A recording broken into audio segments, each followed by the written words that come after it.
Discover how an ex-con who served 5 years for conspiracy to commit insurance fraud created a six-figure software business using lessons he learned in prison and how you can do the same thing. Hi, my name is Carlos Perez, and over 20 years ago I was sentenced to 5 years in Soledad State Penitentiary for conspiracy to commit insurance fraud. But before I get into that, let me tell you a little bit about me. I was born in the 1970s and grew up in Camden, New Jersey. Most people have never heard of Camden, but they all knew the city's main business at the time, Campbell Soup. Camden, New Jersey was famous for having the Campbell Soup plant, and when they closed down, it became famous for being the crime and murder capital of the world. Growing up, I wasn't anything special. I was a regular kid with a sister that grew up primarily in foster care. This was because I had no extended family I knew of, and my single-parent mother was bipolar and had nervous breakdowns often. Now don't get me wrong, life wasn't all bad, but the majority of the time, it was a living hell. I grew up being non-confrontational and a loner, basically because I didn't have nice things and was teased a lot of the times. Flooded pants, old sneakers, and patches to cover the holes in my jeans. I got bullied and teased and did nothing about it, day in and day out, non-stop. In 1986, at 16, my mother had a great idea of moving to California for a better life. I had just gotten a settlement from a car accident I was in before leaving and got some fresh gear. We landed in Los Angeles, left the airport in a taxi, and was headed to our new life. We went to my godmother's mom's house on Arlington and Vernon, which today is known as South Central Los Angeles. It's funny, but in '86, when we moved there, it was just South Los Angeles. If anyone hearing this was from LA back then and knew where Arlington and Vernon was, then they more than likely knew me. Not because everyone knew each other, but because rock cocaine was sweeping LA by storm and I was making my fair share of the money. I went from being the poor kid that got teased to someone with a little money and power that was quick to whoop somebody's ass. Years of pent-up aggression and mental abuse turned me into an animal, and people knew not to poke the bear. I was getting quite the reputation in the streets, even to the point that during a drug raid, the police used a batter ram to pull the wall down in a spot I was in. It was crazy. The wall was there and then was gone, and in came 10 police in full body gear with laser sights aimed at me. The reason for all of that was because the word on the streets is, you ain't going down without a fight.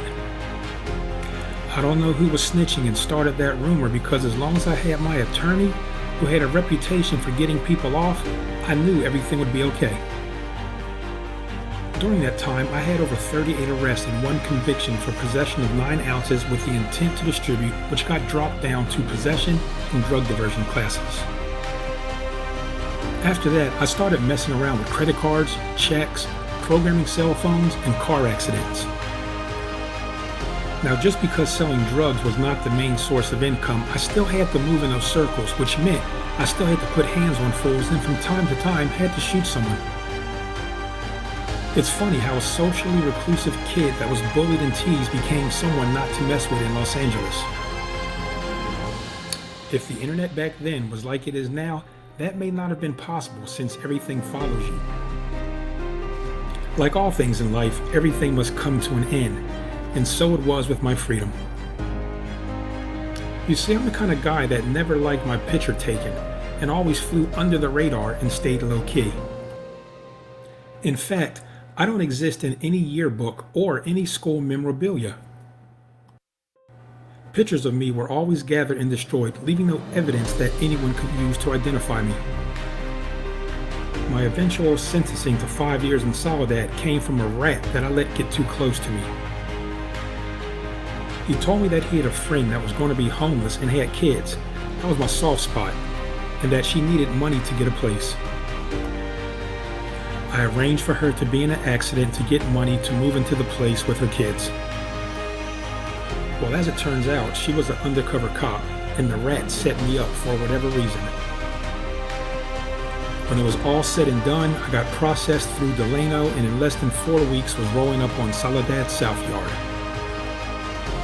With my sentence under my belt, I started working my program. I would work out in the morning, go to horticulture in the afternoon, go to Amity for my anger management, and attend church and serve as an usher. I was determined to work this program until my release.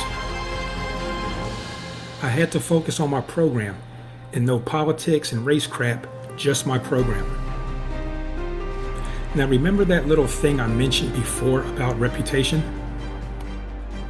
That thing that has a way of following you, and sometimes it can be good or it can be bad? I remember seeing a guy beaten and bloody one Saturday being rushed off the yard. They had us face down in the dirt, tear gas drawn, and rifles ready. When it was all done, we were on lockdown. I asked somebody in processing what happened, and they said that guy had a reputation for touching children. Everybody knows if you come to the yard as a pedophile, you get got. All I can think about is no matter where he goes, his reputation is going to get him seriously hurt. A couple weeks after that, I was hanging out by the commissary with a few guys from our Prayer Warriors group, and some random gang-affiliated asshole decided he was going to try to punk the church boy, as he called me. He was about to get all up in my face when one of his people stopped him. He told him to chill out and stop trying to start shit. I heard the guy that stopped him tell him, "Dude, don't fuck with that nigga," he said. "You would have an easier time painting every building on this yard with a pubic hair than fighting him." I don't know why he is into this whole church thing, but I heard about that fool from Arlington and Vernon, and he don't mess around. Some random person that I didn't even know had heard about my reputation.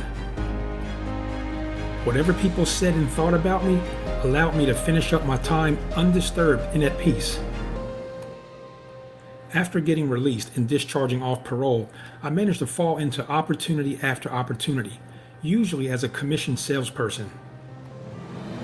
I was good at it and managed to always pay bills and treat myself occasionally. It wasn't until I started getting older and realized that I had to sell a product or service that would give me a steady income and residuals. I mean, I knew I was getting too old to be chasing dollars every day and needed to think about and plan for the future. Lessons learned in the streets can be applied to the real world. A world where businesses and people thrive or fail based on what somebody says. You see, the internet is out of control, and you can do 9 things right in the real world and get no praise, but do one thing wrong and there goes your rep. I may not have learned many applicable skills in my years, but I learned the most important lesson from the streets, and that is your reputation is everything. Understanding this one principle was like hitting the lotto, and all I needed was a way to profit from it. They say when the student is ready, the teacher and opportunity will present itself. While reflecting on life and situations one day, it hit me. A bad reputation can hurt you, but a good one can save your life. That is when I realized the most valuable thing that I and many other people have is our reputation. You see, knowing what I know now about how a reputation can follow you made me think about how people were dying for street cred and taking lives to earn a rep. Not long after that aha moment, I came across something on Facebook about a software that monitors your online reputation. I knew about software to kind of track things, but nothing that monitored your online reputation in real time. It was like the universe was telling me, this is your time to do what you were put here to do. Prosper. You see, I understood this product and the cause and effect of it following you. Then and there, I made the decision to take this $97 a month software and turn it into an opportunity for myself and anyone else that wants to have everything in life they've ever wanted. I knew this wasn't going to be easy, But with the fire I had to succeed and the understanding of reputation following you, I knew I can do it. After 14 months of trial and error, I figured out the missing piece of the puzzle needed to turn $97 a month into a six-figure business simply by giving away $1 trials for 30 days. That, along with my exclusive funnel, marketing tools, and my personal story is all I needed to do what I did. Today, I want to replicate myself. I want to give 100 people with the desire to make money, lots of money, the opportunity to work with me. I want 100 people that need to turn $97 a month into a home for their children, a car for their spouse, a better life for everyone around them.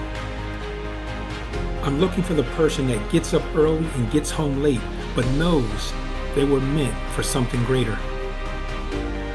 If you possess the will, determination, and know that you're here for greatness, then I want to work with you. I will work with you using the same tools I have used to grow a six-figure software business. If you are hungry and teachable and need to earn a full-time income while helping hungry business owners that desperately need your software, then this time, this moment right here and right now is for you.